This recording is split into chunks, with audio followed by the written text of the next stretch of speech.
Welcome, dear listeners, to Sleepless Survivors. Tonight, we invite you to drift into peaceful slumber as we explore one of humanity's most captivating mysteries, the story of the Anunnaki, ancient beings who descended from the heavens, powerful entities whose bloodlines may have shaped the course of human civilization. Let your mind wander through the corridors of ancient Mesopotamia, through the ziggurat temples reaching toward the stars, as we unravel this enigmatic tale. Close your eyes, breathe deeply, and let the mystery carry you into restful sleep. Our journey begins in the cradle of civilization itself, Mesopotamia, the land between two rivers, the Tigris and Euphrates, where the earliest cities rose from the fertile plains, where writing was born, where the first complex societies emerged from the mists of prehistory. It was here, in what is now modern-day Iraq, that ancient peoples recorded stories of beings from the sky, gods who walked among humans, entities known as the Anunnaki. The word Anunnaki itself carries weight across millennia. In the Sumerian language, it meant something like, those who from heaven to earth came, or perhaps, offspring of Anu. Anu being the supreme sky god in the Mesopotamian pantheon, the father of gods, the ruler of the highest heavens, the Anunnaki were said to be his children, his divine offspring, sent to earth for purposes that would forever alter the destiny of humanity. Imagine, if you will, the ancient night sky, unpolluted by electric lights, stars stretching in brilliant tapestry from horizon to horizon, the Milky Way, a river of light overhead, ancient priests standing atop ziggurats, watching, waiting, recording the movements of celestial bodies with remarkable precision. They saw patterns in the heavens. They believed the gods lived among those distant lights, and they wrote down what they witnessed. The earliest texts mentioning the Anunnaki date back nearly 5,000 years. Clay tablets inscribed with cuneiform script. The wedge-shaped writing pressed into soft clay with the reed styluses, then baked hard in the Mesopotamian sun. These tablets survived when empires fell, when cities burned, when civilizations crumbled to dust. The clay tablets remained, waiting to tell their stories to future generations. In these ancient texts, the Anunnaki appear as a group of deities, sometimes numbering 7, sometimes 50, in some traditions 600. They were associated with judgment, with fate, with the underworld and the heavens above. But they were also described as working, building, creating, teaching humanity the arts of civilization, agriculture, mathematics, astronomy, architecture, writing itself. The Sumerian king list presents one of the most intriguing documents in this regard. This ancient text attempts to list all the kings of Sumer, from the very beginning of kingship. And the beginning, according to this list, was extraordinary. The first kings, it claims, ruled for impossibly long periods, one king reigning for 28,000 years, another for 36,000 years. These were the times before the Great Flood, when the Anunnaki walked openly among humans, when the boundaries between divine and mortal were less clearly defined. After the flood, the king list continues, kingship descended from heaven once more. But now the reigns grew shorter, more human in scale, as if something had changed, as if the direct influence of the Anunnaki had diminished. Yet their bloodlines, the stories suggest, remained, flowing through the veins of kings and queens, through the ruling dynasties that would govern the ancient world. Let us drift now to the Epic of Gilgamesh, one of humanity's oldest stories, the tale of a king who was 2/3 divine and 1/3 human. Gilgamesh ruled the city of Uruk, a mighty metropolis whose walls he built to legendary proportions. He was a giant among men, stronger than any mortal, more beautiful than any hero. And yet he was not fully human. His mother was the goddess Ninsun, his father a mortal priest-king. In his veins flowed the blood of both worlds. The story tells of Gilgamesh's restless nature, his search for immortality, his fear of death. He witnessed the death of his beloved companion Enkidu, and could not accept his own mortality. So he journeyed to the ends of the earth, seeking Utnapishtim, the one human granted eternal life by the gods, the survivor of the Great Flood, the Mesopotamian Noah, if you will. Utnapishtim's story is worth dwelling upon, for it connects directly to the Anunnaki and their relationship with humanity. According to the epic, the gods grew weary of humanity's noise. Their clamour disturbed the divine peace. The god Enlil, one of the chief Anunnaki, decided to destroy humanity with a great flood. But another Anunnaki, Enki, took pity on humans. He warned Utnapishtim, told him to build a great boat, to save himself, his family, and the seed of all living creatures. Here we see a pattern that will repeat throughout Anunnaki mythology. Division among these divine beings, some favouring humanity, others viewing humans as problematic servants or failed experiments. Enki, whose name means Lord of the Earth, often appears as humanity's benefactor, the one who gave humans knowledge, who taught them the secrets of civilization, who intervened when other gods would have destroyed them. Enlil, by contrast, often appears as stricter, more concerned with divine order than human welfare. As the god of air, wind, and storms, his power was immediate and terrible. He represented authority, structure, the enforcement of divine law. When humans displeased him, his wrath was absolute. This dynamic between Enki and Enlil threads through much of Mesopotamian mythology, and it raises fascinating questions about the Anunnaki bloodlines. If these beings could have children with humans, as the stories repeatedly suggest, whose blood would be more powerful? Whose lineage would carry greater gifts or greater curses? The ancient texts speak of the Igigi as well, another class of beings, sometimes described as younger gods, sometimes as servants of the Anunnaki. They performed the hard labour, mining, building, the difficult work of shaping the physical world. But the Igigi grew tired of their toil. They rebelled against the Anunnaki, and in response the Anunnaki created humans to take over the labour, to serve as workers in the gardens and fields and mines of Earth. This creation story appears in multiple Mesopotamian texts, most notably in the Atrahasis epic. In this account, the Anunnaki gather after the rebellion of the Igigi.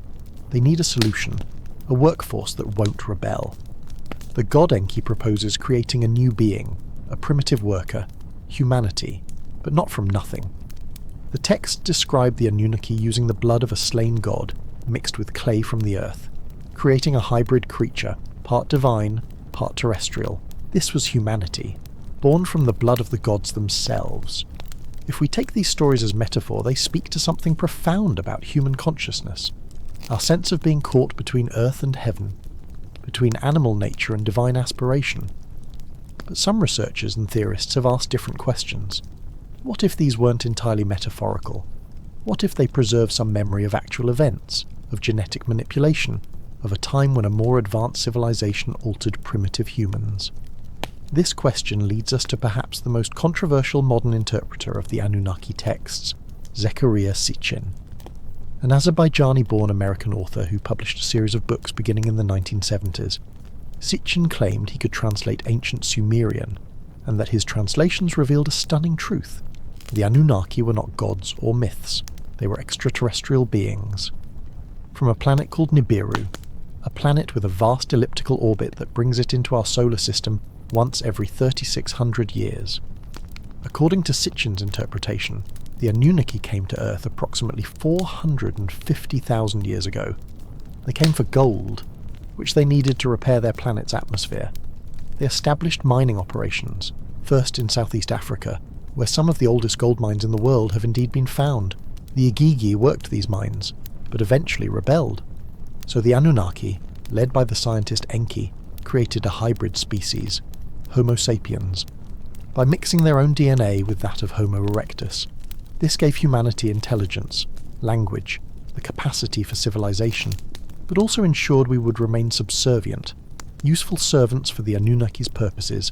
Sitchin's work proved immensely popular, selling millions of copies worldwide. His books wove together ancient texts, astronomy, archaeology, and speculation into a grand narrative. The Anunnaki became, in his telling, the hidden source of all human advancement, every major leap in civilization, every mysterious ancient structure, every tale of gods descending from the sky, all pointed back to these extraterrestrial visitors. The bloodlines, in Sitchin's framework, became crucial. The Anunnaki didn't just create humans and leave. They interbred with their creation, producing hybrid offspring. These hybrids became the first kings, the first priest kings and queens, the ruling class of ancient civilizations. They possessed greater intelligence, longer lifespans, access to knowledge passed down from their Anunnaki parents. They were the Nephilim, the giants mentioned in ancient texts, the heroes of old, men and women of renown. As you settle deeper into comfort, let your breathing slow, in and out, gentle as the breeze across the Mesopotamian plains. Let the rhythm of this story carry you towards sleep. There's no need to analyse, no need to judge truth from fiction. Simply let the narrative flow over you like water, ancient water from the Tigris and Euphrates, nurturing the seeds of dreams. The bloodline theory extends far beyond ancient Mesopotamia. Proponents point to the divine kingship found in virtually every ancient civilization. In Egypt, pharaohs were considered living gods, Horus incarnate, descended from the gods themselves. Their right to rule wasn't political, it was biological. It flowed through their veins. The pharaohs practiced brother-sister marriage, not merely for political reasons, the theory suggests, but to keep the divine blood pure, to maintain the genetic inheritance from the original Anunnaki bloodlines. Consider the Egyptian pantheon: Osiris, Isis, Set, Nephthys, Horus. These gods bear striking similarities to the Mesopotamian deities. They too descended from the sky. They too walked among humans.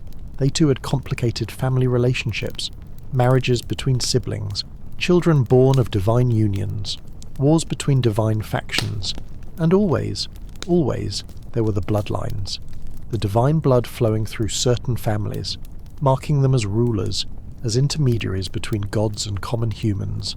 The pyramid texts, some of the oldest religious writings in ancient Egypt, speak of the pharaoh ascending to join the imperishable stars, of transforming into a god upon death, of travelling through the Duat, the underworld, to be reborn as Osiris. But they also speak of the pharaoh's divine nature in life. His blood wasn't fully human. It carried the essence of the gods. It made him capable of things ordinary humans could never achieve. Move now across the ancient world, to the Indus Valley, where another great civilization rose along riverbanks, the cities of Harappa and Mohenjo-Daro, with their sophisticated urban planning, their advanced drainage systems, their undeciphered script. The ancient texts of India, the Vedas and the Mahabharata, speak of Vimanas, flying machines, wars in the sky, weapons of incredible destructive power, and gods who descended to earth. The Devas, who sometimes took human form, who sometimes had children with humans. The Mahabharata describes the Pandava brothers, heroes of the epic, each one fathered by a different god. Yudhishthira by Dharma, Bhima by Vayu, Arjuna by Indra, the twins Nakula and Sahadeva by the Ashvins. These were not fully human heroes. Their abilities exceeded mortal limits, their destinies shaped by their divine parentage. Once again we see the pattern. Divine beings producing hybrid offspring, these offspring becoming leaders, heroes, founders of dynasties. In ancient Greece the same pattern emerges. The gods of Olympus constantly descended to earth. Zeus alone fathered dozens of demigod children. Perseus, whose mother was visited by Zeus as a shower of gold. Heracles, the greatest of heroes, son of Zeus and the mortal Alcmene. Helen of Troy, whose beauty launched 1,000 ships. Daughter of Zeus and leader. Achilles, nearly invincible, son of the sea nymph Thetis. The greatest heroes of Greek mythology all carried divine blood. They were the link between Olympus and earth. Greek royal families traced their lineages back to these divine unions. The Spartans claimed descent from Heracles. Dozens of city-states claimed gods as their founders. This wasn't mere propaganda. It was genuinely believed. The divine right of kings wasn't a medieval European invention. It stretched back to the very beginning of civilization. And always, it rested on the claim of divine blood, of being descended from those who came from the heavens. The Roman emperors continued this tradition. Julius Caesar claimed descent from the goddess Venus herself, through his ancestor Aeneas, the Trojan prince who founded Rome. Augustus, the first emperor, was declared divine after his death. Future emperors became gods upon death. Some, like Caligula and Nero, claimed divinity during their lifetimes. The cult of emperor worship spread throughout the Roman world, and at its heart was the belief that imperial blood was different, special, descended from the gods. Let your mind drift now across the waters, to the Americas, where civilizations rose in isolation from the old world. Or did they? The Olmec, the Maya, the Aztec, the Inca, all told stories of gods descending from the sky, of culture bringers who taught humanity the arts of civilization, then promised to return. Quetzalcoatl, the feathered serpent, a god king who appeared in ancient Mexico. He brought knowledge of agriculture, mathematics, astronomy, art. He was described as tall, bearded, light-skinned in some accounts, different from the native population. He ruled for a time, then departed across the Eastern Sea. But he promised to return. Centuries later, when Spanish conquistadors arrived from the east, some Native Americans wondered if these were the returning gods, a tragic misidentification with devastating consequences. Viracocha, the great creator god of Andean peoples. He too was described as appearing different. Tall, bearded, wearing a long white robe, he travelled throughout the lands, teaching and creating, then walked across the Pacific Ocean, promising to return one day. The Inca emperors claimed direct descent from the sun god Inti, but also maintained connection to Viracocha. Their blood was divine. It had to be. It justified their absolute authority over millions of subjects. The bloodline theory asks provocative questions about these parallel traditions. Why did civilizations on opposite sides of the earth develop such similar beliefs? Divine beings from the sky, gods who had children with humans, royal families claiming descent from these unions. Was this simply human psychology, our natural tendency to sanctify authority, to create origin myths that explain social hierarchies? Or was there something more, some shared origin, some actual visitor or visitors who spread across the ancient world, leaving genetic and cultural legacies? Modern genetics has revealed stunning information about human origins. We now know that ancient humans interbred with other hominid species, Neanderthals, Denisovans, perhaps others we haven't yet identified. Modern humans of European and Asian descent carry Neanderthal DNA. People from Melanesia and Aboriginal Australia carry Denisovan DNA. We are hybrid creatures, the result of multiple mixing events in our distant past. This doesn't prove the Anunnaki existed, of course, but it demonstrates that human evolution was more complex than once believed, that hybridization was part of our story, that we carry genetic legacies from beings that were recognizably different from us. Whether those other beings were fellow evolutionary products of Earth or something else remains an open question. The search for the Anunnaki bloodlines hasn't remained in the ancient past. Some researchers and theorists have attempted to trace these bloodlines forward through history, identifying families and dynasties that might carry this divine inheritance. This is where the theory intersects with ideas about hidden rulers, secret societies, bloodlines that have maintained power for millennia through their genetic heritage. Consider the royal families of Europe. Many share common ancestors. The current monarchs of Britain, Spain, Norway, Sweden, Denmark, the Netherlands, and other countries are all related. They descend from Queen Victoria, from earlier royal houses that intermarried across national boundaries. Go back further, and these families trace lineages to Charlemagne, to the Merovingian kings of France, to Roman emperors, to ancient tribes and chieftains. The Merovingians are particularly interesting in this context. This dynasty ruled parts of France from the 5th to 8th centuries. They claimed descent from a mythical sea creature called a Kinotaur. Their kings supposedly possessed magical powers. They wore their hair long, believing it held their strength. They could heal with the laying on of hands. When they were eventually overthrown by the Carolingians, legends suggested the bloodline survived, hidden, waiting for the right moment to reclaim power. These legends inspired countless stories and speculations. Some claimed Jesus Christ married Mary Magdalene, that they had children, that this bloodline merged with the Merovingians, creating a sacred bloodline that has been protected for 2 millennia. This theory, popularized in books like Holy Blood, Holy Grail, and later the Da Vinci Code, suggests hidden societies have guarded this secret. The Knights Templar, the Priory of Sion, Freemasons, all protecting the descendants of this divine union. Whether we accept such specific claims or not, the underlying pattern is worth noting. The persistent belief that certain bloodlines carry special significance, that genetics determines fitness to rule, that somewhere, hidden or in plain sight, descendants of the ancient gods still walk among us. Breathe slowly now. Feel yourself sinking deeper into relaxation, the weight of your body supported completely, your mind floating free. Let these stories wash over you without resistance, history and myth blending like watercolours on ancient papyrus, boundaries dissolving. As you drift towards sleep, the Anunnaki bloodline theory extends into more controversial territory when researchers point to modern power structures, banking dynasties, political families, corporate empires.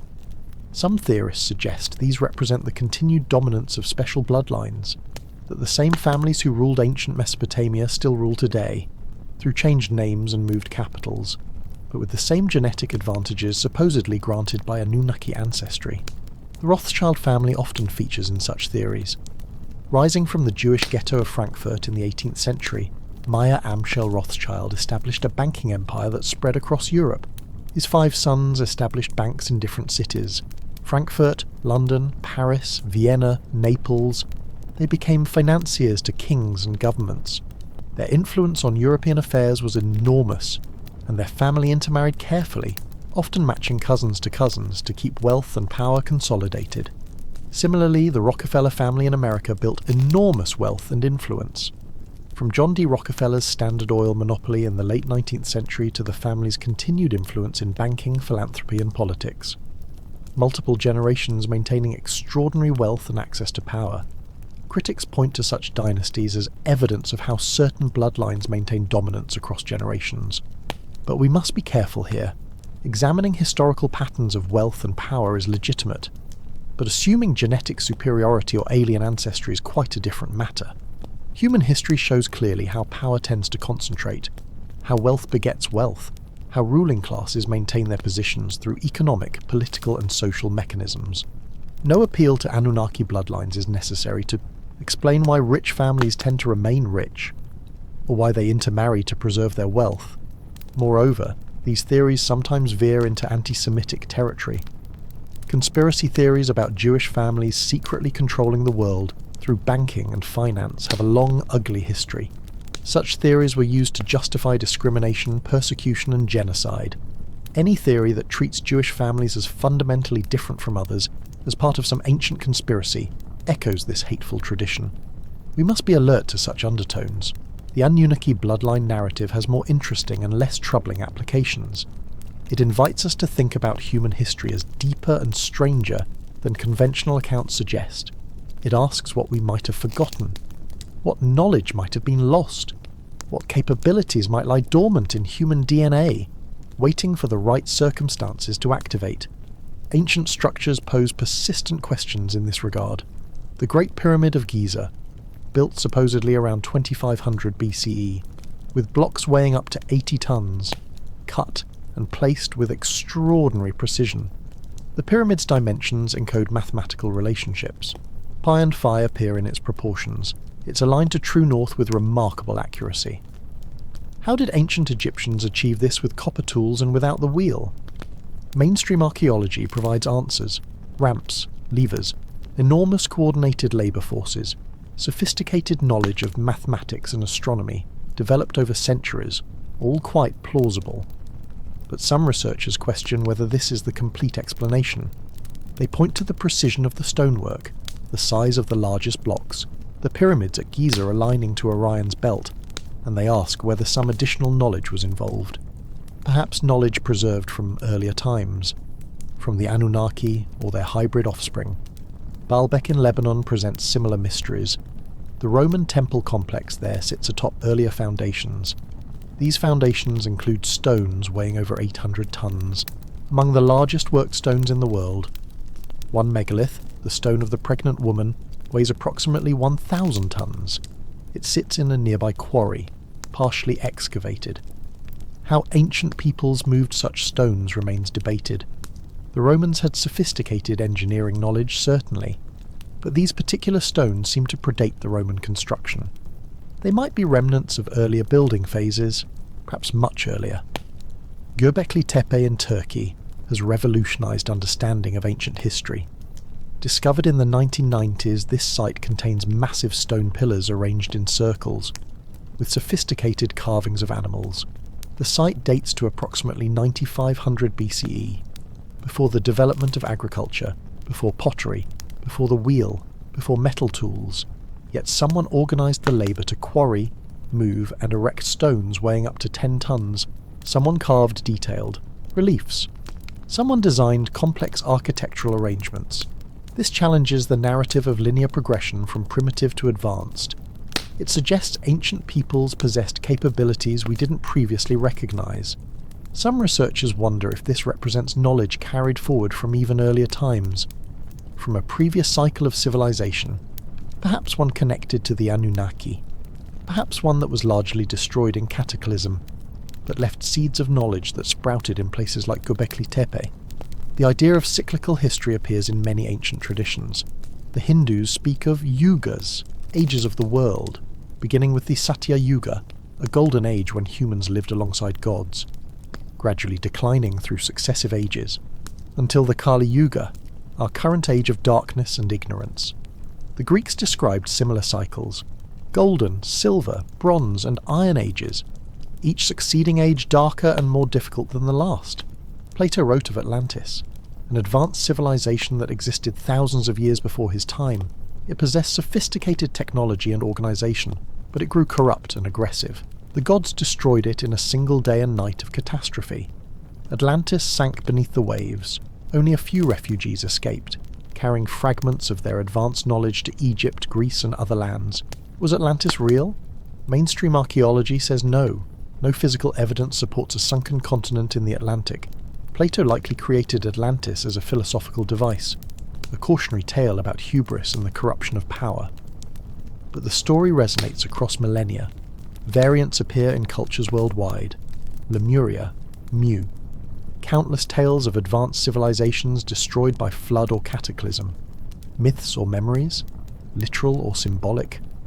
The Anunnaki bloodline theory often incorporates these ideas, suggesting there were advanced civilizations before the ones we know. Perhaps the Anunnaki established or uplifted such civilizations. Then catastrophe struck. The flood of Noah and Utnapishtim, or multiple catastrophes across deep time.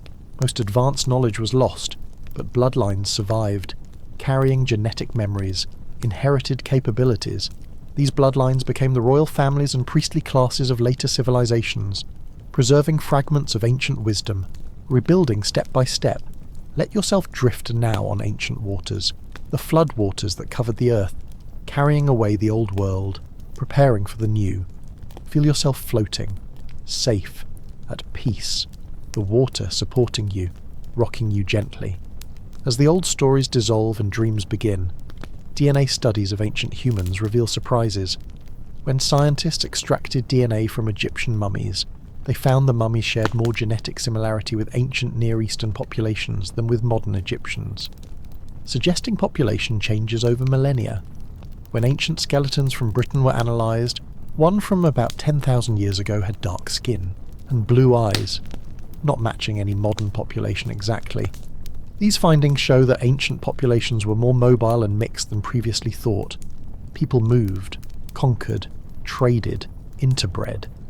The genetic map of ancient humanity was complex, constantly shifting. Some theorists wonder if particularly unusual genetic signatures in certain populations might indicate Anunnaki heritage, but this is highly speculative. Human genetic diversity follows patterns explained by known migrations and mixing events. No alien DNA is required. That said, certain rare genetic variations persist in specific populations. Blue eyes, for example, apparently originated from a single individual about 10,000 years ago. Through interbreeding, this mutation spread throughout European populations. Red hair follows similar patterns, originating from mutations in the MC1R gene, becoming concentrated in Celtic populations. These traits make affected individuals visibly different, special. In ancient times, such individuals might have been seen as touched by the gods, perhaps even descended from them. Blood type provides another interesting case. The O-negative blood factor appears in about 15% of Europeans, but in far lower percentages in Asian and African populations, and in some isolated populations like the Basques of Spain and France. Our negative rates are much higher, about 30%. Some theorists point to this as evidence of a separate bloodline, perhaps from the Anunnaki, but blood type genetics are well understood. O-negative is simply a recessive trait. It doesn't require extraterrestrial explanation. The Basques themselves present interesting puzzles. Their language, Euskara, is not related to any other known language. It appears to be a linguistic isolate, surviving from pre-Indo-European times. Genetic studies show the Basques are indeed distinct, with ancestry primarily from early European farmers who arrived about 7,000 years ago. They've remained relatively isolated since. Some theories suggest they might be remnants of a much older population, perhaps even pre-flood survivors carrying ancient knowledge and bloodlines. Moving to the British Isles, we find the Druids, the priestly class of Celtic peoples. They memorized vast amounts of knowledge, poetry, law, history, astronomy. They refused to write it down, believing written words were inferior to memorized wisdom. They presided over religious ceremonies, advised rulers, maintained the connection between humans and the divine. Roman sources claim the Druids could prophesy, perform magic, shapeshift. Whether we accept such claims or not, the Druids clearly possessed knowledge and status that set them apart. Were they preserving ancient traditions? Perhaps traditions that stretched back to the time when gods walked the earth. The Druidic tradition was largely destroyed by Roman conquest, but fragments survived, influencing Celtic Christianity, blending into folklore. Some researchers suggest secret societies preserved Druidic teachings, that this knowledge passed through the Knights Templar, through Rosicrucians, through Freemasons, maintained by bloodlines sworn to protect ancient wisdom, bloodlines that might trace back to the original priest-kings of antiquity, who themselves might have carried Anunnaki blood. Freemasonry in particular features prominently in bloodline theories. This fraternal organisation emerged publicly in the early 18th century, but claims much older origins. Masonic tradition traces itself to the builders of Solomon's Temple, to the mystery schools of Egypt, to the most ancient sources of esoteric knowledge. Masonic degrees and rituals incorporate symbolism from ancient Egypt, Mesopotamia, and other cradles of civilization. The architecture of temples, the role of divine geometry, the transformation of the initiate from darkness to light. Many of America's founding fathers were Masons: George Washington, Benjamin Franklin, Paul Revere. The symbolism on the Great Seal of the United States, the all-seeing eye atop a pyramid, has Masonic resonances. This has led to theories that America was founded as a Masonic nation, part of a long-term plan by bloodline families to create a new Atlantis, a place where ancient knowledge could be preserved and applied to create an ideal society. Such theories are hard to evaluate. Secret societies by definition don't share their secrets. We know Freemasonry exists and has included powerful people. We know it uses ancient symbolism. Beyond that, claims become speculative. Do Masons possess secret knowledge from ancient times? Do certain families within Masonry carry special bloodlines? Do they coordinate to influence world events? These questions can't be answered definitively by outsiders.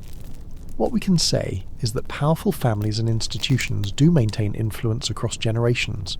Social networks, educational institutions, business connections, political alliances, these create continuity of power. Whether we call this bloodlines or simply ruling classes, the phenomenon is real. The question is whether there's something more, some genetic component that actually makes certain families more capable, more intelligent, more suited to leadership, and whether that genetic component traces back to the Anunnaki. Modern genetics suggests intelligence and other complex traits involve hundreds or thousands of genes, plus environmental factors. There's no single genius gene or leadership gene, so the idea that a special bloodline would consistently produce superior individuals is questionable. Talented people arise from all backgrounds, and ruling families produce their share of incompetence along with capable leaders. But what if the Anunnaki contribution wasn't just random genetic mixing?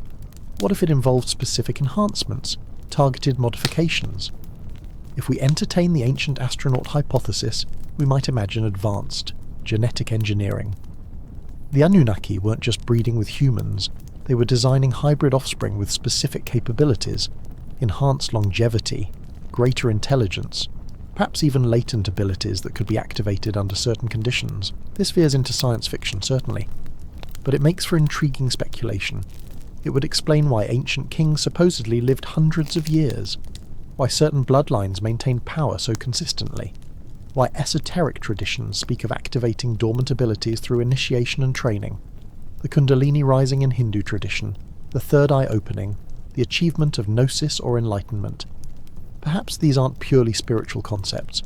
Perhaps they describe activating genetic potentials inherited from the Anunnaki. Your breathing has slowed now, deep and regular, your body heavy and relaxed, your conscious mind releasing its grip, drifting on the edge of sleep. Let go. Let the story continue without effort.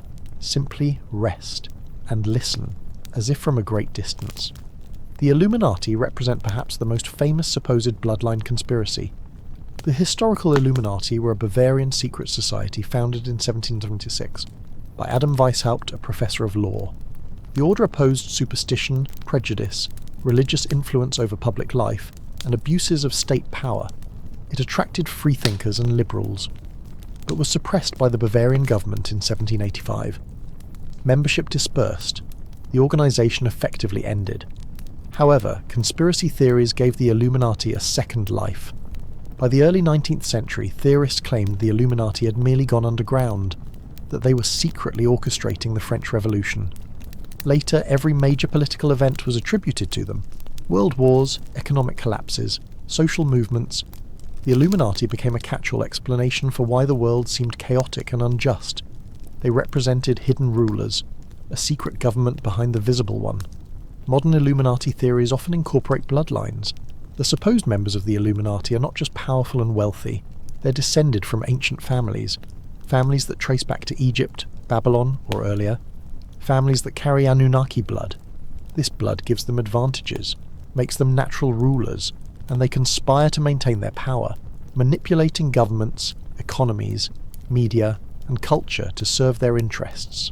Such theories are appealing because they provide simple explanations for complex phenomena. The world seems controlled by hidden forces. There literally are hidden forces, a secretive group. You feel powerless because powerful people are conspiring against you. History seems to repeat because the same families keep causing the same patterns. But reality is messier. Power is more distributed.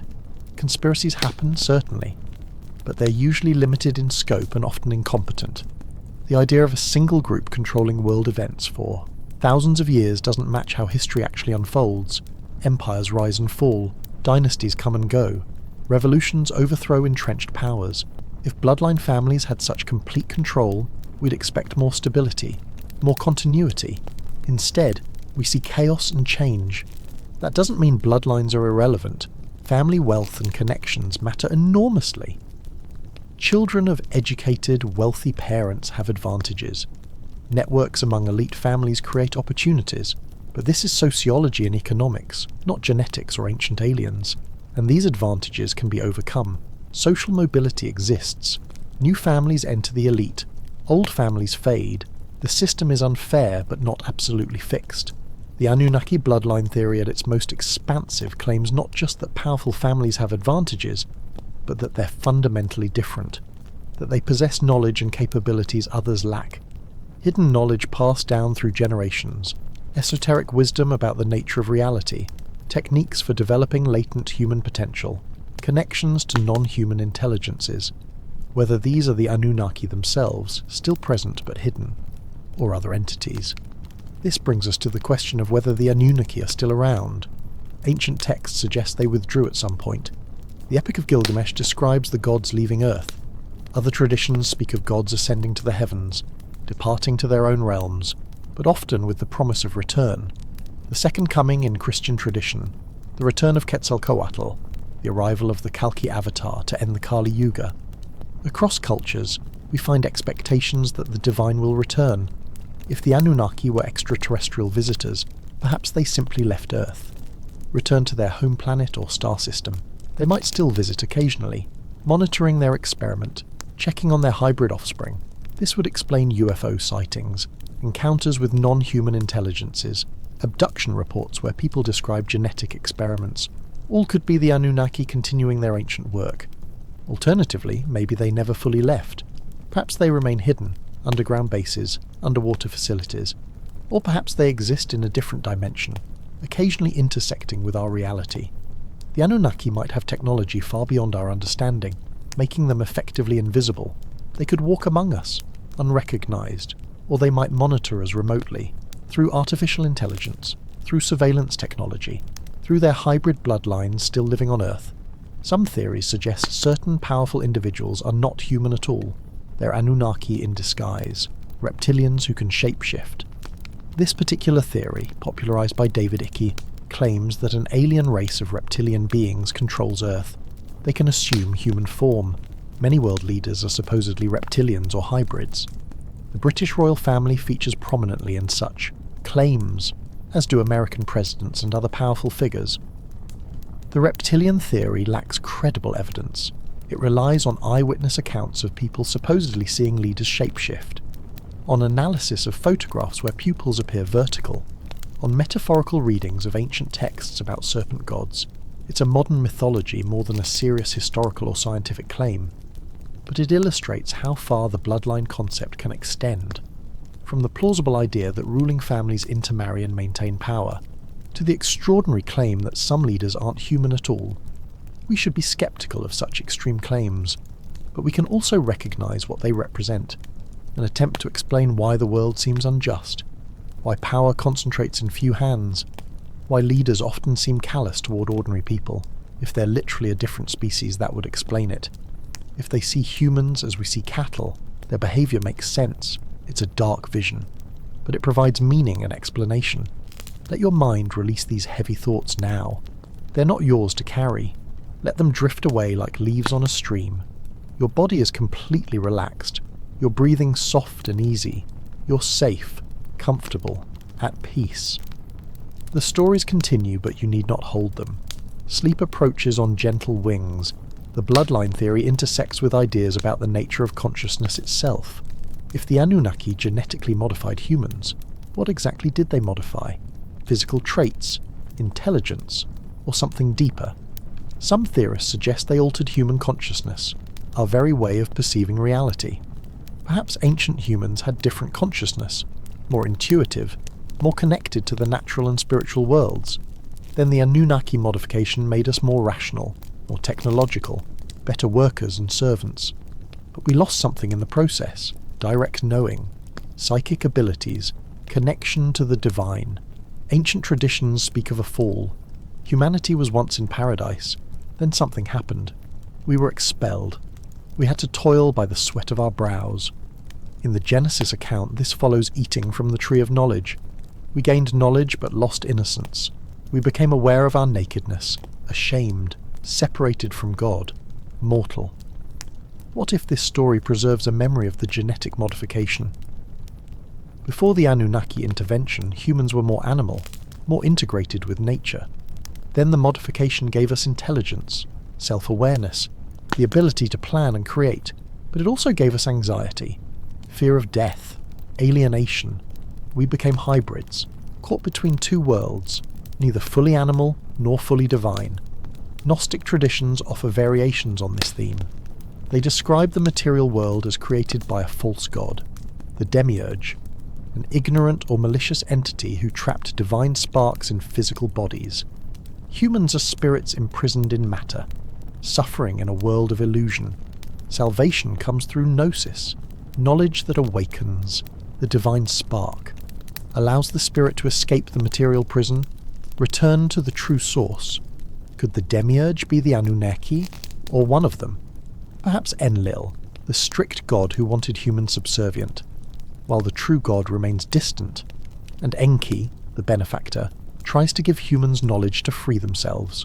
The serpent in Eden who encouraged eating from the tree of knowledge? Gnostics saw the serpent as a hero, bringing enlightenment. Mainstream Christianity saw it as Satan, a tempter. But both traditions recognize the serpent's role in awakening human consciousness. The bloodlines, in this framework, might represent different degrees of awakening. Some humans carry more of the divine spark, more potential for gnosis. These become the teachers, the mystics, the initiates who guide others toward awakening. But they also face opposition from the archons, servants of the demiurge, from forces that want humanity to remain asleep, passive, controllable. Modern interpretations might see this in psychological or sociological terms. The divine spark is human potential, our capacity for consciousness, creativity, love. The material prison is social conditioning, systems that reduce us to workers and consumers. The Archons are corporations, governments, media conglomerates, entities that benefit from our compliance. Bloodline families might be those who've broken free of conditioning, who see reality more clearly. Whether they use that vision to free others or to control them varies. This leads to questions about the nature of reality itself. Are we living in the world we think we're living in? Or is there a deeper reality hidden behind appearances? The Matrix films popularized this idea. The world is a simulation, a prison for consciousness. Most people are asleep, going through motions. A few awaken, see the truth, and must choose whether to accept comfortable illusion or harsh reality. Ancient traditions often describe reality as Maya, illusion. What we perceive is not ultimate truth. It's a veil, a play of appearances. Behind it lies Brahman, the ultimate reality, pure consciousness, or the Tao, the way that cannot be named. Different traditions use different language, but many point towards something beyond the material, some deeper truth. What if the Anunnaki understand this? What if they know reality is malleable? Consciousness creates reality, or at least shapes perception of it. Those who know this can manipulate reality, perform what we call magic. The bloodlines might carry not just genetic advantages but teachings, techniques for working with consciousness, for manifesting intentions, for perceiving beyond ordinary senses. Hermeticism, an ancient esoteric tradition, teaches as above so below. The microcosm reflects the macrocosm. The individual human contains the same patterns as the cosmos.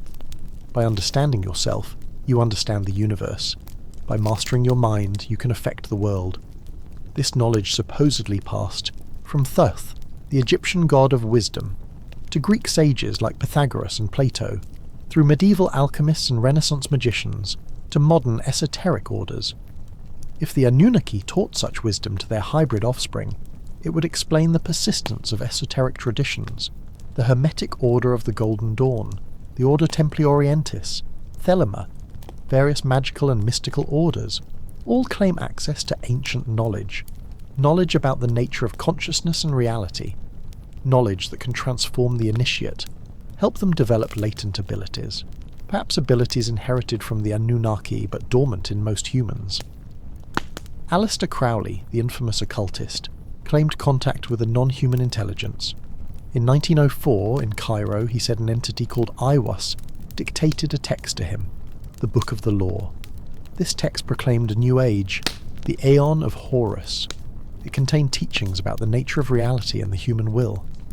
Crowley spent the rest of his life exploring these teachings, developing practical techniques for magic, for transforming consciousness. Was Aiwass an Anunnaki, or a related entity? Crowley never identified it as such, but the pattern fits. Non-human intelligence contacting a human, transmitting knowledge, initiating a new phase of human development. Crowley certainly saw himself as special, destined to usher in a new age. Whether through bloodline or past life development or personal genius, he believed he had abilities and missions others lacked. Similar patterns appear throughout history. Shamans who journey to other worlds, meet spirit teachers, return with knowledge and power, prophets who receive revelations from God or angels, contactees who meet extraterrestrials, receive messages about humanity's future. All claim access to non-human intelligence. All claim to bring back important information, and often they attract followers, start movements, bloodlines of knowledge if not genetics, lineages of initiated wisdom. Your eyes are closed now, have been for some time. Your body barely feels present. Just breath, just awareness, floating in dark waters, ancient waters, where dreams and myths are born. Let go completely. There's nothing to hold on to, nothing to understand, only rest. Deep, peaceful rest. The Anunnaki bloodline narrative offers something profound beyond its literal claims. It speaks to our sense that history is deeper than official accounts, that ancient peoples were more sophisticated than often credited. That knowledge has been lost and found repeatedly across time, that some families and individuals carry forward important legacies, whether through genetics or culture or teaching. It also expresses our longing for connection to something greater. If we're part Anunnaki, we're not merely evolved apes. We carry divinity within us. We have potential far beyond what we've realized. We're connected to the cosmos in intimate ways. The story offers dignity, purpose, specialness, especially for those who feel marginalised or powerless in modern society. The shadow side is the hierarchy it implies. If some bloodlines are special, others are lesser. If hybrids rule by divine right, what of everyone else? Are we merely servants, failed experiments, beings of lesser value? This thinking has justified enormous oppression throughout history: slavery, caste systems, aristocracy, colonialism, all based on claims that some people are inherently superior to others, usually based on bloodline. We must be very careful with such ideas. Modern ethics recognises the equal dignity of all humans, regardless of ancestry, genetics, wealth, or status. The idea that some people are naturally fit to rule while others should serve is fundamentally opposed to democratic values, to human rights, to the moral progress of recent centuries. So perhaps the most useful way to approach the Anunnaki bloodlines is metaphorically, not as literal genetic superiority, but as a story about human potential. We all carry something divine within us, all have the spark of consciousness, all possess latent abilities we haven't fully developed. The bloodline is the human bloodline. The inheritance is our shared evolutionary and cultural legacy. The responsibility is to awaken, to develop our potential, to create societies where everyone can flourish. Ancient civilizations understood something we're rediscovering. That consciousness is primary, that mind shapes experience, that we're not isolated individuals but nodes in vast networks of relationship, with each other, with nature, with the cosmos. The Anunnaki, if they existed, might have understood this deeply, and tried to encode it in myths, in architecture, in teaching lineages, not to create permanent ruling classes, but to preserve knowledge for times when humanity was ready. Perhaps we're approaching such a time now. The Age of Aquarius, some call it, a shift in consciousness, from hierarchical to networked, from material to spiritual, from competition to cooperation. Old structures crumbling, new possibilities emerging, the bloodline families losing their grip as information democratizes, as people awaken to their own power, as we remember we're all related, all carrying the same divine spark, all capable of extraordinary things when we work together. The Great Pyramid may encode not just mathematics, but a message that humans can achieve the impossible, that we can reach toward the stars, that we can align ourselves with cosmic order, that we can build monuments to last millennia. The ziggurat temples of Mesopotamia reach toward heaven, symbolic mountains where earth and sky met, where humans and gods could interact. We are those meeting places, hybrids of matter and consciousness, bridges between worlds. Göbekli Tepe suggests that even before agriculture, humans gathered for sacred purposes. The temple came before the city, religion before economy, community and meaning took priority. Then gradually we built civilizations, developed agriculture, writing, mathematics, arts. But perhaps we lost something too, that immediate connection to the sacred, that sense of living in a world filled with spirits and meaning. We gained control, lost enchantment. The return of interest in ancient mysteries, in esoteric traditions, in shamanic practices suggests a hunger. Modern people seeking what was lost: connection, meaning, direct experience of the sacred. The Anunnaki bloodlines, in this light, are less about genetics and more about gnosis, knowledge, wisdom, the capacity to perceive beyond surfaces, to experience reality as conscious, alive, responsive, sacred. You are almost asleep now, the words reaching you as if from very far away, or from deep within, the same place, the voice of ancient wisdom, the whisper of the Anunnaki, or the voice of your own higher self, the same voice, calling you home, to rest, to peace, to the place beyond questions, where all is well. The Anunnaki story ultimately is a human story, about where we came from, who we are, where we're going. Did we evolve naturally, or receive a helping hand? Are we alone, or part of a larger cosmic family? Are we fundamentally limited, or capable of transcendence? These questions drive us, inspire us, keep us seeking, growing, reaching towards something greater. Whether the Anunnaki were literal extraterrestrials or symbolic representations of divine forces or ancient human cultures now forgotten, the power of the story remains. It reminds us that history is mysterious, that ancient peoples accomplished extraordinary things, that knowledge can be lost and rediscovered, that we're connected to depths of time we barely comprehend, that we carry potential within us we've hardly begun to explore. As you drift into deep sleep now, let yourself connect with that potential, that spark of divinity, that Anunnaki inheritance, if you will. Not as genetic superiority, but as your birthright as a conscious being. You are made of stardust, atoms forged in the hearts of dying stars. You are the universe becoming aware of itself. You carry billions of years of evolution in your cells, and perhaps something more, some touch of the divine, some gift from those who came before. Whether gods or ancestors or elder races, they've passed something forward, and it lives in you. The ancient Sumerian texts speak of something called the Emmi, pronounced May. These were divine decrees, or perhaps divine attributes, powers that governed reality itself. The Emmi included kingship, priesthood, truth, wisdom, sexual attraction, music, craftsmanship. Over 100 different Emmi are mentioned in various texts. The goddess Inanna famously stole the Emmi from Enki while he was drunk, bringing them to her city Uruk. This myth suggests the Emmi could be transferred, possessed, lost and regained. What were the Emmi really? Modern interpretations vary. Perhaps they were technologies, devices that granted their possessors certain capabilities. Perhaps they were knowledge systems, esoteric teachings about how to work with natural forces.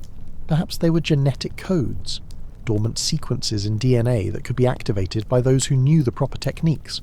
Or perhaps they were something we don't yet have concepts for, powers that ancient peoples understood but we've forgotten. The Epic of Gilgamesh describes the hero's quest for immortality in detail, after Enkidu's death. Gilgamesh cannot accept that he too must die. He journeys beyond the known world, past the twin peaks of Mashu, through absolute darkness. For 12 leagues he walks without light, finally emerging in a garden of jeweled trees, where he meets Siduri, the divine winemaker. She tells him no mortal has ever crossed the waters of death, but Gilgamesh persists. He finds Urshanabi, the ferryman. Together they cross the waters of death to reach Utnapishtim, the immortal flood survivor. Gilgamesh demands to know how Utnapishtim achieved eternal life. Utnapishtim tells the flood story, how Enki warned him, how he built the boat, how the flood destroyed humanity, how the gods granted him and his wife immortality afterward. But this was a one-time gift.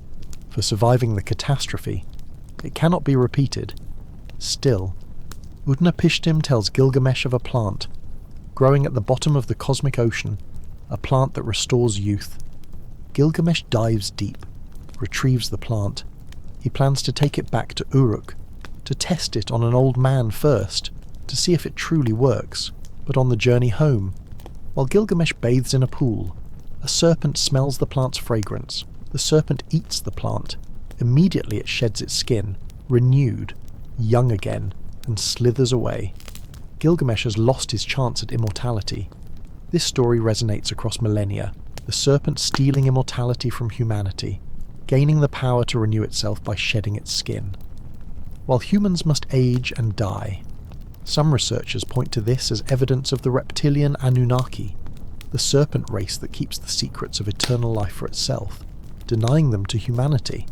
Others see it as metaphor, about acceptance, about recognizing our mortality, about finding meaning despite death. But there's another interpretation. What if the plant represents knowledge, encoded information? And what if the serpent represents a bloodline, those who possess the secret knowledge, who can renew themselves across generations, not through individual immortality, but through careful preservation of bloodlines, through teaching secret wisdom to chosen descendants, through maintaining power structures that span centuries.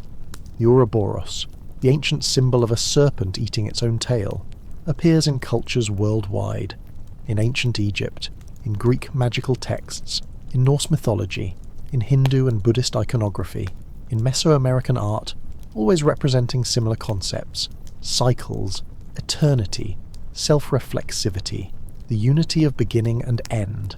Some esoteric traditions interpret the Ouroboros as representing the Anunnaki bloodline, feeding on itself, maintaining itself, eternal through constant renewal. Let your breathing deepen further, each breath carrying you down, down into deeper relaxation, deeper rest. The ancient symbols swimming through your consciousness, serpents and stars, floods and mountains, kings and gods, all blending, all dissolving into the peaceful darkness of approaching sleep. The Enuma Elish, the Babylonian creation epic, offers another perspective on the Anunnaki in this text. The universe begins with two primordial entities, Apsu, the freshwater abyss, and Tiamat, the saltwater ocean. These two mingle their waters, giving birth to younger gods, the Anunnaki among them. But the younger gods are noisy, restless. They disturb Apsu and Tiamat's peace. Apsu plots to destroy his offspring, but Enki learns of the plan, kills Apsu first, takes his place. Tiamat, enraged by her consort's death, prepares for war. She creates monsters, dragons, serpents with venom, mad dogs, fishmen, bullmen. She appoints Kingu, her new consort, as commander of her army. The younger gods are terrified. None can face Tiamat, except Marduk, son of Enki. Marduk agrees to fight Tiamat, but demands supreme authority over all gods in return. They agree. Marduk defeats Tiamat, splits her body in half, creates heaven from one half, earth from the other. He arranges the stars, establishes the calendar, orders the cosmos. Then Marduk proposes creating humans, to serve the gods, to bear the burden of labour, so the gods can rest. Enki suggests using the blood of Kingu, the defeated general, Tiamat's consort. Kingu is executed, his blood mixed with clay.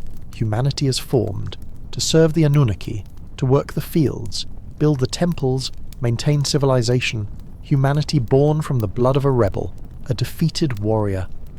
Perhaps this explains our nature, our tendency toward rebellion, our resistance to authority, even as we build and maintain complex societies. The Enuma Elish was recited annually during the Babylonian New Year festival, the Akitu, a 12-day celebration marking the renewal of kingship, the reaffirmation of cosmic order. During the festival, the Babylonian king played the role of Marduk, ritually reenacting the creation story, symbolically defeating chaos, re-establishing order. This connected the king directly to the divine drama, made him the earthly representative of Marduk, the guarantor of cosmic stability. His authority derived from the Anunnaki, his blood carrying their divine mandate.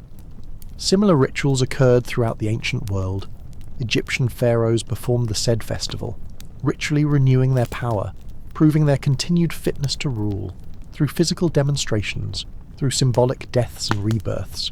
Maya kings performed bloodletting rituals, piercing their tongues or genitals, letting blood flow onto sacred paper, burning the blood-soaked paper. The smoke carried prayers and visions to the gods, maintained the connection between heaven and earth, between divine bloodlines and earthly power. These rituals weren't mere theatre. To the ancients, they were reality. The king's blood literally carried divine power. The rituals literally maintained cosmic order. Without them, chaos would return. The world would dissolve. Humanity would perish. The bloodlines weren't just politically important. They were cosmologically necessary, the glue holding reality together.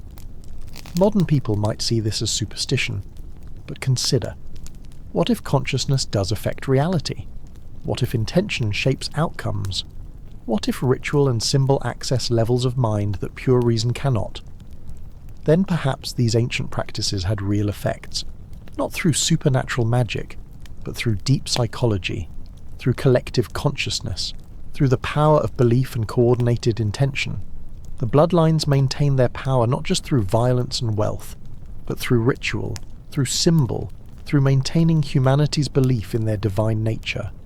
Your body is so heavy now, so relaxed, sinking into your bed like you're sinking into warm sand, every muscle loose, every tension released, your mind drifting, floating, like a boat on the ancient Euphrates, carried by currents you need not control, simply floating, simply moving, simply being, as sleep approaches ever nearer.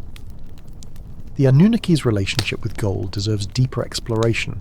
Sitchin's theory emphasized gold, the Anunnaki mining Earth's gold to save their planet's atmosphere. This sounds like science fiction, but gold has unique properties. It's the most malleable and ductile pure metal, resistant to corrosion, an excellent conductor of electricity. Ancient peoples valued gold not just for beauty, but for its special characteristics. The Egyptians called gold the flesh of the gods. They covered sacred objects in gold, buried pharaohs with vast gold treasures, the mask of Tutankhamun, solid gold, the inner coffins, gold-covered wood, gold everywhere. Why? Partly for prestige, for display of wealth and power. But ancient texts suggest deeper significance. Gold was associated with the sun, with eternal life, with the divine essence itself. Alchemists across cultures sought to transmute base metals into gold, not primarily for wealth, but because the process symbolized spiritual transformation. Lead represented crude earthly nature. Gold represented purified divine essence. Transforming lead to gold meant transforming the soul, achieving enlightenment, becoming like the gods. What if there's truth here? Not that Anunnaki literally mined gold for their atmosphere, but that gold plays some role we don't fully understand. Monoatomic gold, a theoretical form of gold existing as single atoms, has been claimed to have remarkable properties. Superconductivity at room temperature, effects on consciousness, healing properties. David Hudson, an Arizona farmer, claimed to have rediscovered monoatomic gold in the 1970s. He called it orbitally rearranged monoatomic elements, or oame. Hudson claimed ancient Egyptians knew this substance, called it mafakt, used it in sacred rituals, fed it to pharaohs to enhance their consciousness, connect them more deeply with the gods. Mainstream science disputes these claims. Monoatomic gold's supposed properties lack solid evidence, but the ancient interest in gold, the universal reverence for this metal, the persistent belief in its spiritual properties, all suggest something deeper than mere aesthetic preference. Perhaps gold concentrates or conducts energies we haven't yet learned to measure. Perhaps it interacts with consciousness in ways not yet understood. Perhaps the Anunnaki Bloodlines used gold in their practices to maintain their connection to their divine ancestors, to activate latent genetic potential. The Ark of the Covenant, described in the Hebrew Bible, was covered in pure gold, inside and out. It supposedly housed the tablets of the Ten Commandments, the staff of Aaron, a jar of manna. It possessed terrible power. When handled improperly, it killed. When the Philistines captured the Ark, plague afflicted their cities. When Uzzah touched the Ark to steady it, he was struck dead instantly. Something about the Ark was dangerous, powerful, beyond ordinary comprehension. Some researchers suggest the Ark was a technological device, an advanced capacitor, the gold coating acting as conductor, the acacia wood as insulator, the cherubim on top as terminals, creating an electrical potential, perhaps even generating a field that affected consciousness. Or perhaps it was something stranger still, a communication device for contacting the Anunnaki, or a storage device containing knowledge from before the flood, from earlier cycles of civilization. The Ark disappeared from history after the Babylonian conquest of Jerusalem. The Second Temple, built after the exile, had no Ark in its Holy of Holies. Where did it go? Ethiopian tradition claims the Queen of Sheba brought it to Ethiopia, that it resides there still, in the Church of Our Lady Mary of Zion, in Axum, guarded by a single monk, who alone may see it, who serves as guardian until death, when another monk takes his place. Other theories suggest the Templars found it, during their time in Jerusalem, brought it to Europe, hid it somewhere, perhaps in Scotland, or southern France, or beneath Rosslyn Chapel, if the Ark was indeed a device, technology from the Anunnaki or from before the flood. Then whoever possesses it holds incredible power. The bloodline families, secret societies, various groups may have searched for it, may be searching still, not for the religious relic itself, but for the knowledge it contains, the power it represents, the connection to ancient sources of wisdom and capability. Breathe slowly, in and out, each breath releasing you further from waking consciousness, deeper into the twilight realm, between wake and sleep, where logic loosens, where mystery becomes reality, where ancient truths whisper in languages before language. You're safe here, drifting, dissolving, becoming one with the story, one with the darkness, one with the peace. The Tower of Babel story offers another window into Anunnaki mythology. According to Genesis, Humanity once spoke a single language. They settled in Shinar, the land of Sumer. They said to one another, "Come, let us build a city, and a tower with its top in the heavens. Let us make a name for ourselves, lest we be dispersed across the earth." So they built with bricks and bitumen, the tower rising higher and higher toward the realm of the gods. But the Lord came down to see the city and tower, and said, "If as one people with one language they have begun to do this, nothing they propose will be impossible for them. Come, let us go down, and confuse their language, that they may not understand one another." So the Lord scattered them across the earth. The tower was abandoned, the city left unfinished, called Babel, meaning confusion, because there the Lord confused human language. Traditional interpretation sees this as a story about human pride, hubris punished. But consider another angle. What if humans were actually succeeding, actually building something that threatened the gods? The text says, nothing they propose will be impossible for them. This suggests genuine capability, real potential. The confusion of languages, the scattering of peoples, this prevented something, some achievement that would have fundamentally changed the relationship between humans and gods. What if unified humanity, working together with shared language and purpose, could actually reach the level of the Anunnaki, could develop comparable technologies, comparable consciousness? The scattering, the confusion, this maintained the hierarchy, kept humanity divided, manageable, prevented us from reclaiming our full potential, our divine inheritance, the bloodlines, the elite families. Perhaps they maintained knowledge of the original language, the unified tongue, the language of power, passed down through initiatic traditions, enabling them to work at levels ordinary humans cannot. Kabbalah speaks of a divine language, the language God used to create the world.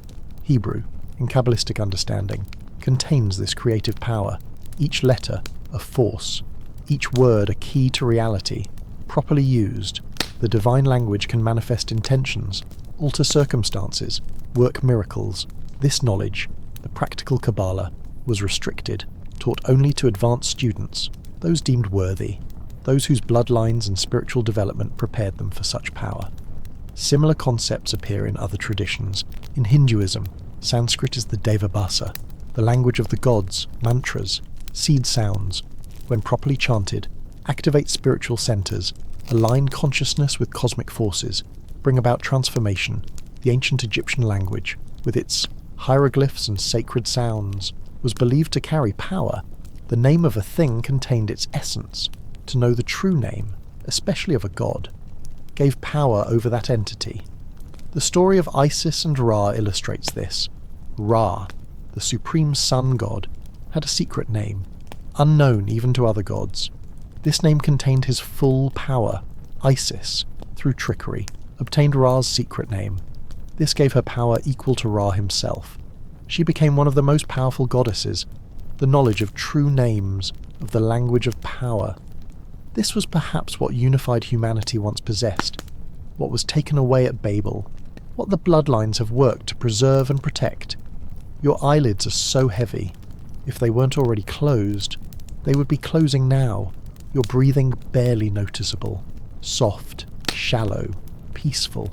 Your heartbeat slow and steady, like ancient drums in temple ceremonies, marking time, connecting earth to heaven, rhythm to rest, consciousness to dream.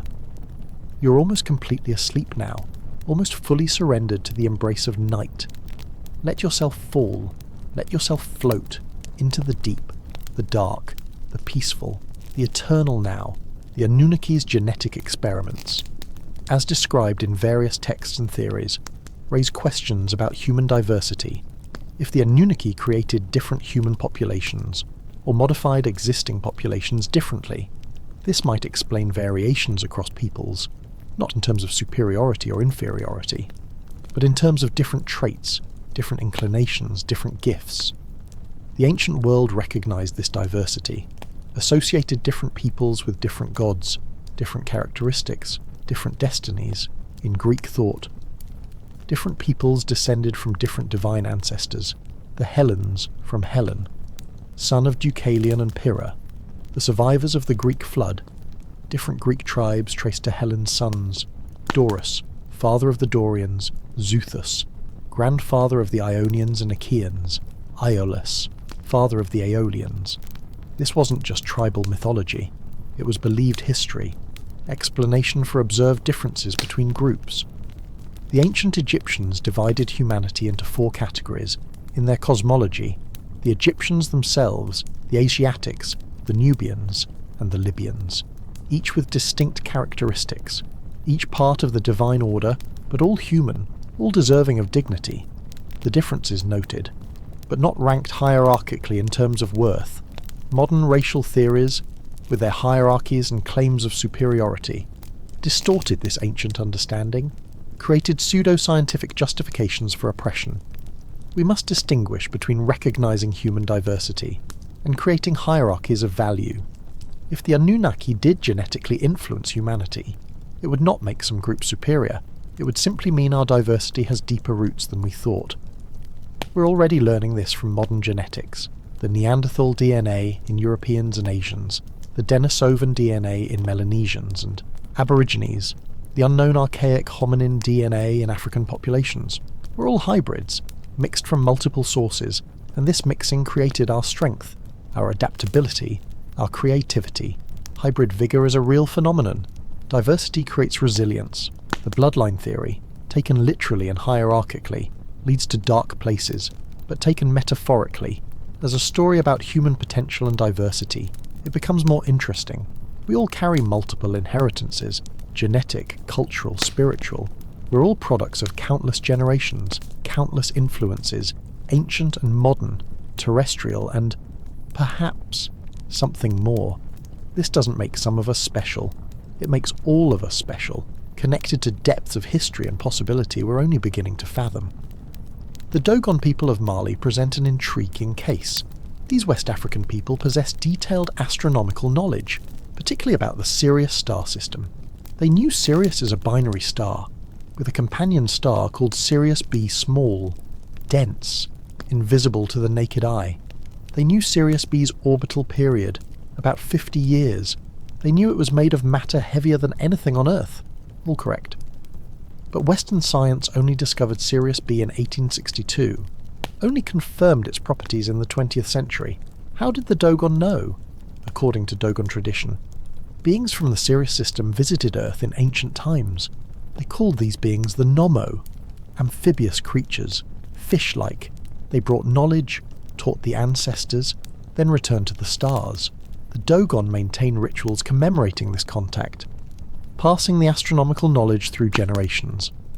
Western anthropologists documented this knowledge in the 1930s and 40s, before it became widely known in popular culture. Skeptics suggest the Dogon learned this from European missionaries or travellers, that the knowledge was recent, not ancient, but the Dogon insist otherwise, and their astronomical knowledge goes beyond Sirius. They describe Jupiter's moons, Saturn's rings, other details. Dogon creation myths speak of the Nummo descending in an ark, with fire and thunder, landing in a great cloud of dust, teaching humanity, then ascending again, leaving only their teachings and the bloodlines of the first priests who received their wisdom, whether we accept extraterrestrial contact or not. The Dogon case illustrates a pattern. Indigenous peoples around the world possess knowledge that seems surprisingly sophisticated. That seems inconsistent with their technological level. Polynesian navigation, using stars, currents, bird behaviour, wave patterns, to cross thousands of miles of ocean, finding tiny islands. The Inca, building structures with massive stones fitted so precisely. Not even a knife blade fits between them. The Maya, with their incredibly accurate calendar, their sophisticated mathematics including zero, their understanding of astronomical cycles. Did all this knowledge develop independently, through observation and genius over centuries? Perhaps. Probably, but the persistent stories of teachers, culture bringers, beings from elsewhere, these stories appear too consistently to dismiss entirely. Maybe they're cultural memories of human migrations, of peoples with more advanced knowledge moving and teaching. Maybe they're memories of previous human civilizations, now vanished. That achieved sophistication then collapsed, leaving only fragments, or maybe, just maybe, they preserve something stranger, actual contact with non-human intelligence, the Anunnaki, the Nommo, the Viracocha, different names for similar experiences across cultures. Relax completely now, your body like warm wax, melting into comfort, your mind like morning mist, dissolving in sunlight, no effort, no holding, no resistance, just peace, just rest, just the gentle drift toward complete unconsciousness, toward the deep sleep that heals and renews. You're so close now, right at the edge, the threshold between worlds, between waking and sleeping, between thought and dream. Step across, or rather, don't step, fall, gently, softly, into the waiting arms of sleep. The concept of the Akashic records connects to the bloodline theory in interesting ways.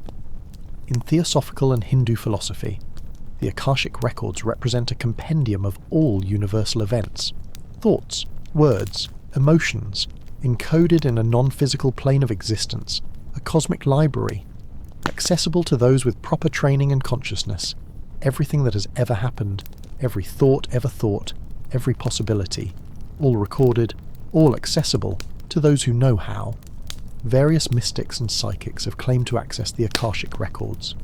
Edgar Cayce, the sleeping prophet, gave thousands of readings while in trance, accessing information about people's past lives, about ancient civilizations, about Atlantis and Lemuria, about the future. Where did this information come from? Cayce believed he accessed the Akashic records, the cosmic memory. He described Atlantis in detail, its advanced technology, its destruction, its refugees spreading across the world, carrying their knowledge, forming the basis of Egyptian, Mayan, and other ancient civilizations. Cayce's readings mention the Anunnaki by other names, describe extraterrestrial influences on Earth, genetic experiments, hybrid races, the mixing of higher dimensional beings with terrestrial humans, creating bloodlines with special capacities. According to Cayce, some souls incarnating on Earth came from other star systems. They carried memories and capabilities from those origins. This made certain bloodlines psychically active, more connected to non-physical realities, better able to access the Akashic records themselves. If such a record exists, if consciousness persists beyond individual lives, if information can be accessed non-physically, then bloodlines might matter in a different way, not through DNA alone, but through soul groups, patterns of reincarnation, certain souls, certain consciousness streams, repeatedly incarnating in particular family lines, carrying forward missions, working toward purposes that span centuries. The bloodline then is both genetic and spiritual, physical and metaphysical, a vehicle for consciousness to work through time. Rudolf Steiner, the Austrian philosopher and esotericist, offered similar ideas. He spoke of Ahriman and Lucifer, two opposing spiritual forces working on humanity. Ahriman represents materialism, mechanization, the denial of spirit. Lucifer represents illusion, escapism, false spirituality. Both influence human evolution. Both must be balanced. Christ, in Steiner's understanding, provides the balance, the middle way between the extremes. But Steiner also spoke of other spiritual hierarchies, beings at various levels of evolution, some more advanced than humanity, some less. Earth is a schoolhouse, a place where consciousness evolves. The Anunnaki, in this framework, might be beings at a particular evolutionary stage, neither fully divine nor merely physical, working out their own evolution while influencing ours. The bloodlines then represent focal points, where these hierarchies work more directly, where spiritual influences can enter physical reality more easily. This becomes highly speculative. But it offers a different framework for thinking about bloodlines, not racial superiority, not genetic determinism, but something more fluid, more consciousness-based, souls choosing to incarnate in particular lines, to carry forward particular work. These souls might have certain advantages, not because their DNA is superior, but because they've worked on particular abilities across multiple lifetimes. They bring accumulated wisdom, developed capacities, they're old souls, in bodies connected to lineages of esoteric knowledge and practice. Your breathing now is barely perceptible, so slow, so shallow, the breath of deep sleep, your consciousness fading, like stars at dawn, present but dimming, dissolving into the light of another realm, the dream realm, where logic doesn't apply, where time moves strangely, where you meet parts of yourself, parts of others, parts of something vast and mysterious.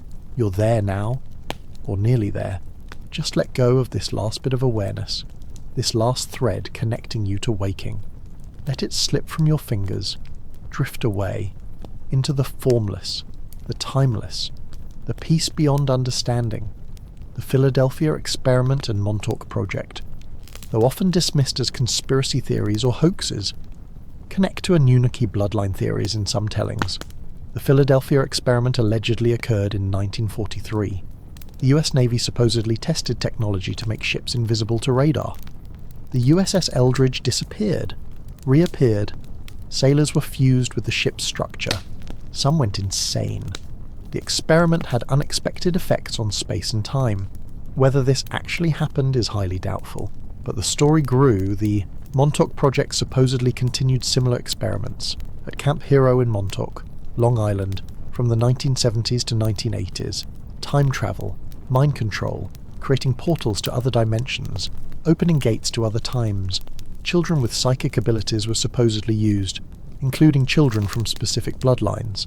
Bloodlines with enhanced psychic capacity, descended from the Anunnaki, or from other non-human sources. These stories blend science fiction with conspiracy theory, with occult mythology. They're almost certainly false in their literal details, but they represent something real, a deep anxiety about secret knowledge, hidden power, bloodlines with capabilities others lack, government or military exploitation of these bloodlines, the feeling that reality is more malleable than we're told, that consciousness can affect matter, time, space, that some people know this, use this knowledge, while keeping it from the masses. Preston Nichols, who claimed to have worked on the Montauk Project, described finding children with unusual abilities, particularly children from certain families. These families had histories of psychic phenomena, UFO contact, paranormal experiences across generations. The children were tested, trained, used in experiments, their abilities supposedly enhanced through technology and trauma, creating super psychics, capable of materializing thoughts, of viewing distant locations and times, of influencing others' minds. Again, the literal truth of these accounts is highly questionable, but they tap into something, a fear, or perhaps a hope, that human potential is far greater than generally recognized, that certain bloodlines carry this potential more strongly, that somewhere, in secret facilities, with classified technology, these potentials are being explored, exploited, perhaps by people descended from the Anunnaki themselves, using their own descendants as experimental subjects to unlock abilities that have been dormant for millennia. The Men in Black phenomenon connects here too, since the 1950s. People reporting UFO sightings have sometimes received visits from strange men, dressed in black suits, often described as looking slightly off, too pale, strange speech patterns, odd behaviour. They warn witnesses not to speak about what they've seen. Sometimes they collect evidence, sometimes they simply intimidate. Who are they? Government agents, extraterrestrials in disguise, Anunnaki monitoring their ancient experiment, the bloodlines ensuring secrecy is maintained. John Keel, the ufologist and researcher, suggested the Men in Black were not physical beings at all, but manifestations, temporary materializations of non-physical intelligence. They appear, serve their purpose, vanish.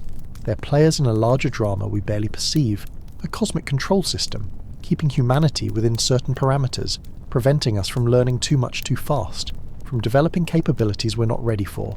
The bloodline families might be part of this control system, hybrid intermediaries between human and non-human intelligence, managing the human population on behalf of forces we can't fully comprehend. This becomes paranoid if taken too far, but in moderation, it points to something worth considering. Reality is stranger than consensus allows. Consciousness is more powerful than materialism admits. History is more mysterious than official accounts suggest. There are things we don't understand, possibly things we can't understand with current paradigms. The bloodline theories, even in their most extreme forms, represent attempts to explain these mysteries, to find patterns, make sense, create narrative from confusion. You are asleep now, fully, completely.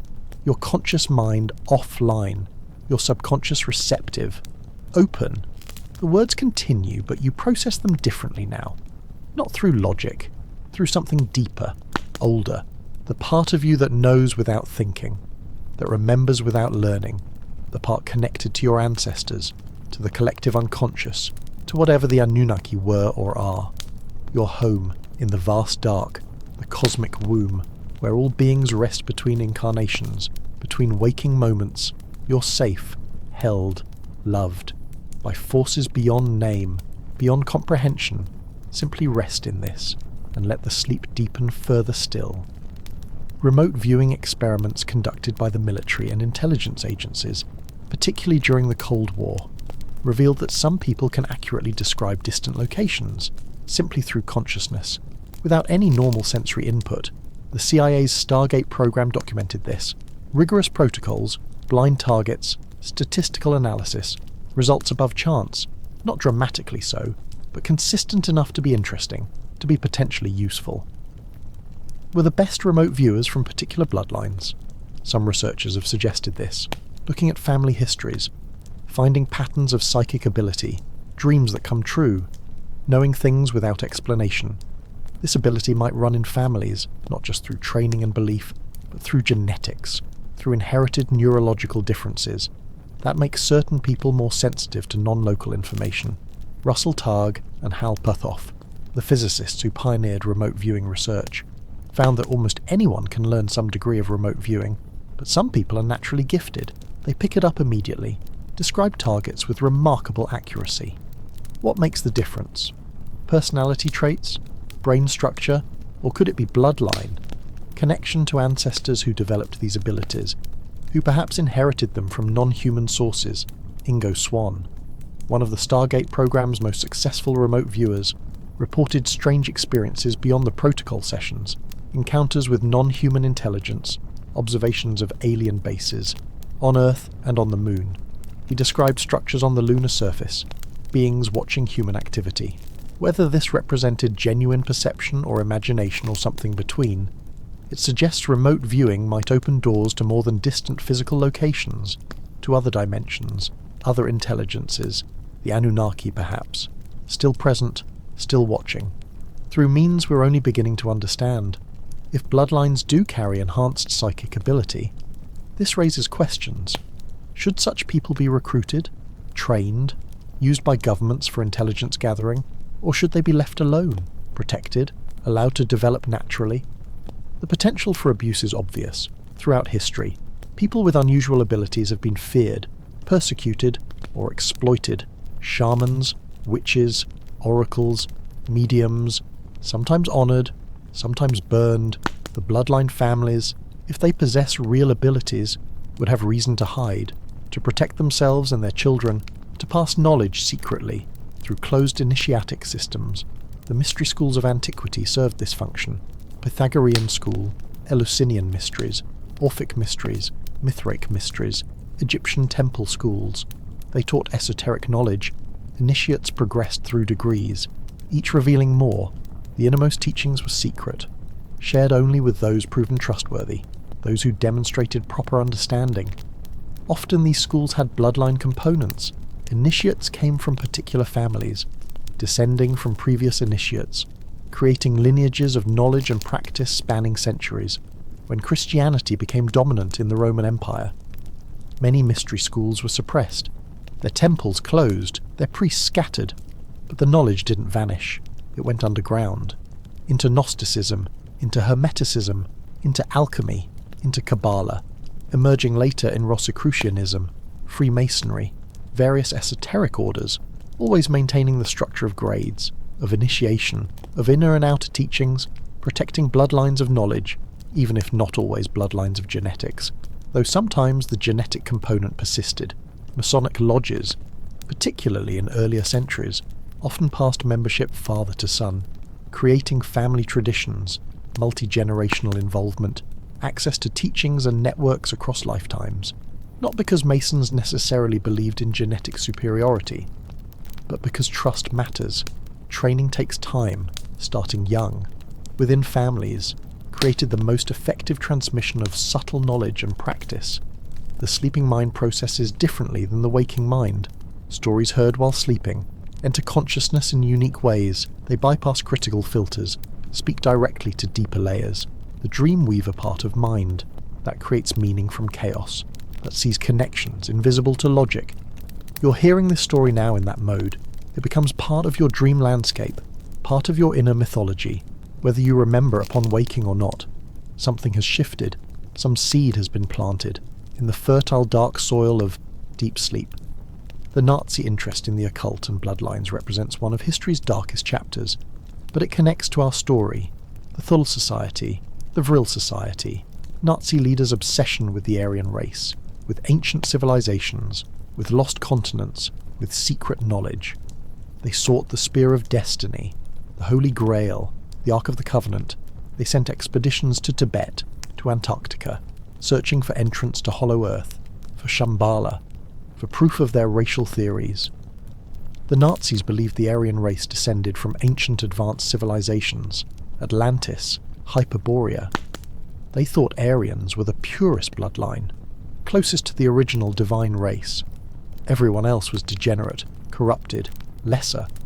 This poisonous ideology justified unspeakable atrocities, the Holocaust, genocide, medical experiments, all in service of purifying the bloodline, of creating a master race, of returning humanity to its supposed former glory. This demonstrates the profound danger of bloodline theories taken literally, of believing genetic inheritance determines human worth. The Nazis weren't the first to think this way, nor the last, but they implemented it with industrial efficiency, with modern technology in service of ancient hatreds. The result was catastrophic, millions murdered, civilization nearly destroyed, all because some people believed their blood made them superior, made others disposable. We must remember this when we explore ideas about ancient bloodlines, about genetic legacies from gods or aliens. We must never allow such ideas to create hierarchies of human value, whatever our origins, whatever differences exist between individuals or groups. All humans deserve equal dignity, equal rights, equal opportunity to flourish. The lesson of the Anunnaki story, properly understood, is not that some are superior, but that we all carry potential. We all have ancestry stretching into deep time. We all inherit gifts and challenges. We're all part of the great human family, connected through countless generations. Back to our common origins, wherever and whatever those may be. Breathe deeply, your body completely at rest, your mind quiet, peaceful. The darkness around you is warm, safe, protective, like a blanket woven from starlight, from ancient wisdom, from the care of countless ancestors who brought you to this moment, who live on in you, in your DNA, in your consciousness, in the very fact of your existence. As we bring this journey to a close, remember that the Anunnaki, whether real or mythical, whether extraterrestrial or symbolic, represent something important. They represent our questions about origins, about meaning, about our place in the cosmos. They represent our longing to be special, to be connected to something greater, to have purpose and destiny written in our very cells. And perhaps, in a way, this is true, not because some of us descend from gods while others don't, but because all of us, every human being, carries the legacy of billions of years, stars that exploded, creating the elements in our bodies, single-celled organisms that learn to cooperate, becoming complex life, fish that crawled onto land, mammals that climbed into trees, apes that came down and walked upright, humans that learned to speak, to create, to wonder. We are the universe awakening to itself, stardust contemplating stars, the product of processes so vast, so ancient, so improbable, that our very existence is miraculous. We don't need Anunnaki to be special. We're already cosmically improbable, already carrying billions of years of inheritance, already connected to everything that is. If the Anunnaki existed, they too would be products of evolution, of cosmic unfolding. They would be our cousins in the great family of conscious beings, different in detail perhaps, but similar in essence, fellow travellers in the mystery of existence, not masters and servants, but kindred spirits, exploring what it means to be aware, to choose, to create, to love, to search for meaning in a vast and ancient universe. The bloodlines, then, are not about division, but connection, not about superiority, but shared inheritance. Every person you meet, every stranger on the street, carries the same deep ancestry, the same cosmic origins. We're all related, all part of one family, one story, one journey from the birth of the universe to this present moment, and this moment, right now, as you rest in perfect peace, perfect darkness, perfect quiet. This moment is where the entire history of everything has led. To you, here, now, breathing, being, existing. A temporary crystallization of matter and energy and consciousness, soon to dissolve again, but for now, present, aware, part of the great dance. Tomorrow you may remember this story, or you may not. Either way, something has changed, some perspective has shifted. You've travelled through time tonight, through ancient Mesopotamia, through the courts of pharaohs and the councils of gods, through the rise and fall of civilizations, through the mysteries that humans have pondered since we first looked up at the stars and wondered. And now, you rest, completely, totally, absolutely.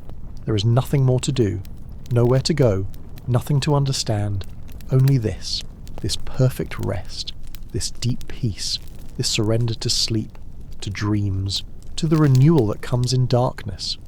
When consciousness retreats, and the body heals, and the mind processes, and the soul, whatever the soul is, touches something vast and nameless and eternal, the Anunnaki, if they watch still, must be pleased to see their creation, if that's what we are, growing, learning, questioning, creating our own stories, building our own towers reaching toward heaven.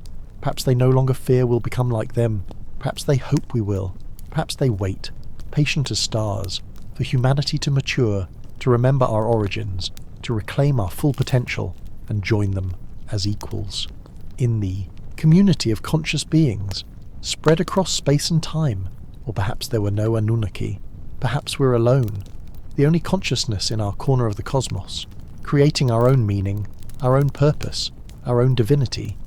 Perhaps the gods we speak of are what we might become, our future selves, reaching back through time, planting seeds, guiding development, ancestors and descendants meeting in the eternal now. Or perhaps none of this matters. Perhaps what matters is simply this, that you are, that you exist, that you breathe and feel and think and dream, that you're connected to everything, part of the great web, the cosmic dance, the unfolding mystery. That alone is enough. More than enough. Everything. Sleep now, deeply, peacefully, completely. Let the ancient stories fade into the background. Let your consciousness dim like sunset, like stars fading at dawn. Let yourself merge with the darkness, the silence, the infinite peace. You're safe, you're whole, you're exactly where you need to be. Thank you for travelling with us tonight, through the mysteries of the Anunnaki, through the corridors of ancient time, through the questions that have no final answers, but reward the asking. May your sleep be deep, your dreams vivid and strange, and may you wake tomorrow, refreshed, renewed, ready to write your own chapter in the great story of humanity that continues, always continues, into an open future, full of possibility, full of mystery, full of wonder. Good night, sleep well, and may the gods, or the cosmos, or simply the deep peace of existence itself, watch over you until morning comes and the journey begins again.